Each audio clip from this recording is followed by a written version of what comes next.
Negative energy, बीमारियां और किसी भी तरह का संकट आपके घर में ना आए, इसके लिए आपको किन 3 पेड़ों की सही नियम और तरीके से परिक्रमा करनी चाहिए, यही आज बता रहे हैं आपको पंडित सुरेश पांडे जी। अपनी चर्चा को आगे बढ़ाते हुए बात कर लेते हैं उस पेड़ की जिसकी परिक्रमा करने से चारों दिशाओं की नेगेटिव एनर्जी दूर हो जाएगी। साथ ही आप हमेशा मेंटली स्ट्रांग रहेंगे, किसी भी तरह का संकट आपका कुछ नहीं बिगाड़ पाएगा। कौन सा है वो पेड़, आइए जान लेते हैं पंडित जी से। बताएं पंडित जी। अब देखिए, हम बट वृक्ष की बात कर रहे हैं। हमारे यहाँ सनातन धर्म का जो लोगो है ना, वो बट वृक्ष के ही आकार का है। बट वृक्ष की खासियत जान लीजिए कि सबसे ज़्यादा ये दीर्घजीवी वृक्ष है। अगर आपको कभी नैमिषारण्य जाने का अवसर प्राप्त हुआ है तो वहाँ आपने देखा होगा वेदव्यास की जो तपस्थली है, जहाँ वेदव्यास ने 18 महापुराणों की रचना की, जहाँ से उन्होंने महाभारत की रचना की, वहाँ पर एक बटवृक्ष है जिसको पर्यावरण विभाग के लोगों ने ये सर्टिफिकेट दिया है कि ये वृक्ष 5100 साल पुराना है। वहाँ पर बोर्ड लगा हुआ है कि सरकार से मान्यता प्राप्त अनुसंधान केंद्र के द्वारा ये प्रमाणित किया जाता है कि ये वृक्ष 5100 वर्ष पुराना है। आप सोच के देखिए, 5100 वर्ष किसी वृक्ष की आयु हो, ये अपने आप में कम नहीं है। एक बात। दूसरी बात आपको बताऊंगा, इस साल आप कुंभ में जरूर गए होंगे, प्रयागराज में त्रिवेणी में स्नान करने, लेकिन चूंकि भीड़ इतना ज़्यादा थी, 72 करोड़ जनता वहाँ गई थी, इसलिए हो सकता है आपने बटवृक्ष का दर्शन न किया। संगम से पश्चिम तरफ किला के पीछे हिस्से में, जो किला है उसके पिछले हिस्से में एक बटवृक्ष है। उस बटवृक्ष के बारे में कहा जाता है कि वो बटवृक्ष पांडव कालीन है। वो बटवृक्ष कम से कम 6000 वर्ष पुराना है। ये 2 तो ऐसे स्थान हैं जिसे आज भी आप देख सकते हैं। अगर आप कुंभ के अलावा कभी संगम में स्नान करने जाते हैं तो आपको उस बटवृक्ष का दर्शन जरूर करना चाहिए, क्योंकि वो बटवृक्ष सब प्रकार की मनोकामनाओं को पूर्ण करने वाला है और 6000 वर्ष पुराना वो बटवृक्ष है। संगम का महत्व तो आपने बहुत पढ़ा होगा।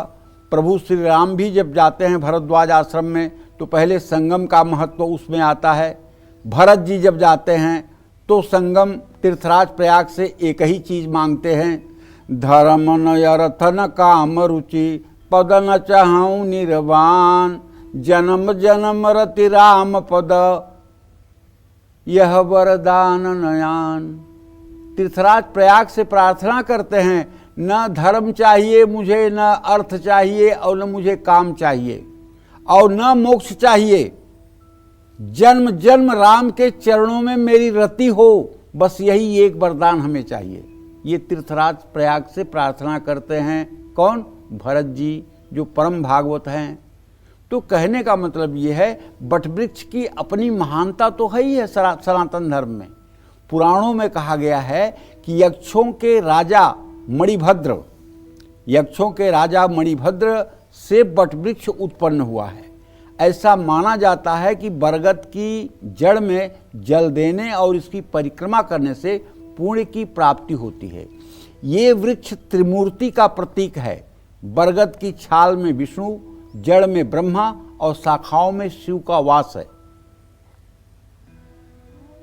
और जानते हैं, रामचरितमानस जब आप पढ़ेंगे और उत्तर कांड में जाएंगे और कागभुसुंडी के बारे में भगवान शिव जब माता पार्वती से बताएंगे तो कहेंगे कि वहाँ पर एक बटवृक्ष है जिसके नीचे कागभुसुंडी भगवान श्री राम का गुणानुवाद करते हैं और गरुण जैसे महाज्ञानी बैठ करके उस कथा का अमृतपान करते हैं।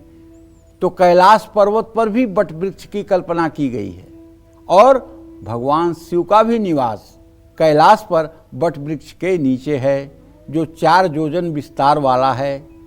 ऐसा हमारे शास्त्रों का प्रमाण है। तो इतनी सब बातों से तो ये बात हो जाती है कि सनातन धर्म में बरगद जिसे वटवृक्ष कहते हैं उसका बड़ा महत्व है और प्रकृति के सृजन का ये प्रतीक है।